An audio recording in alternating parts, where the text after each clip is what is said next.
یضاعف لہ العذاب یوم القیامہ، قیامت کے دن ان کے لیے عذاب دگنا کر دیا جائے گا۔ تو اس سے پہلے بھی کوئی نہ کوئی عذاب ہے کہ نہیں؟ عالم برزخ میں بھی عذاب ہے اور ثواب بھی ہے۔ حضور نے فرمایا صلی اللہ علیہ وسلم کہ قبر جو ہے کسی انسان کی، وہ یا جہنم کے گڑھوں میں سے گڑھا ہے اور یا جنت کے باغیچوں میں سے ایک باغیچہ ہے۔ اب اس کی حقیقت کو ہم نہیں جان سکتے، دیکھیے نوٹ کر لیجیے اچھی طرح، پکے اصول کے طور پر گرا باندھ لیجیے۔ عالم برزخ اور عالم آخرہ کی کسی بات میں جو کچھ بتا دیا گیا اس سے آگے کھوج کرید مت کریں، اس لیے کہ یہ آیات متشابہات ہیں، ان کی اصل تعویل ہم نہیں جان سکتے۔ یہ عذاب روح کو ہوتا ہے یا جان کو ہوتا ہے یا کس کو ہوتا ہے، جسم کو ہوتا ہے، ہمیں نہیں معلوم۔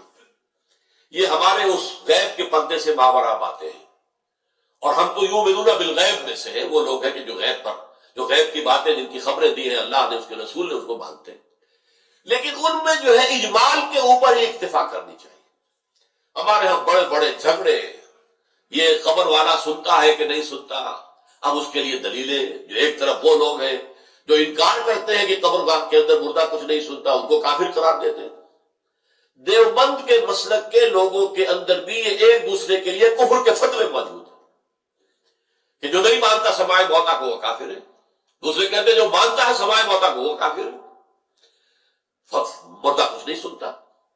اب احادیث میں آتا ہے، احادیث میں تو یہ آتا ہے کہ جب دفن کر کے جاتے ہیں لوگ مردے کو، تو وہ مردہ ان کے قدموں کی چاپ سنتا ہے کہ وہ جا رہے ہیں واپس۔ اسی طریقے سے بہت سی احادیث موجود ہیں۔ حضور کا تو خاص کشف کہ آپ نے دیکھا کہ مردوں کو اس وقت عذاب ہو رہا ہے یا کہ مردوں کو معاملہ یہ ہو رہا ہے۔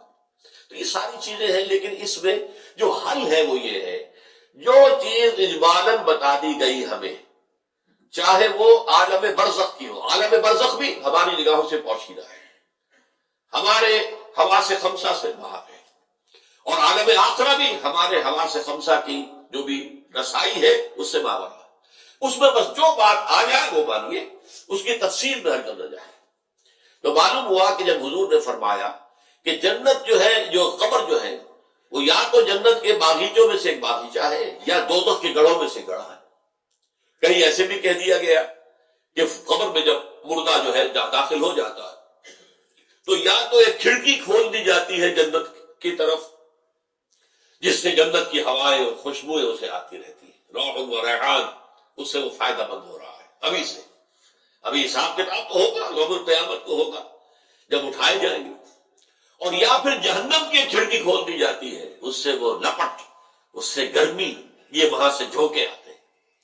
تو ہم صرف اتنا ہی مانیں گے۔ اب یہ روح کو ہے یا جسم کو ہے، یہ عالم برزخ میں قبر پر ہے یا کہیں عالم ارواح کے اندر، واللہ اعلم۔ یہ ساری باتیں تو تبھی کھلیں گی جب ہم وہاں جائیں گے، تب حقیقت منکشف ہوگی۔ اس سے پہلے یؤمنون بالغیب ھدی للمتقین الذین یؤمنون بالغیب ویقیمون الصلاۃ ومما رزقناہم ينفقون۔ قرآن مجید کی ہدایت سے استفادے کی شرائط میں سے یہ ہے کہ آپ غیب پر بس ایمان لائیں، جو بتا دیا۔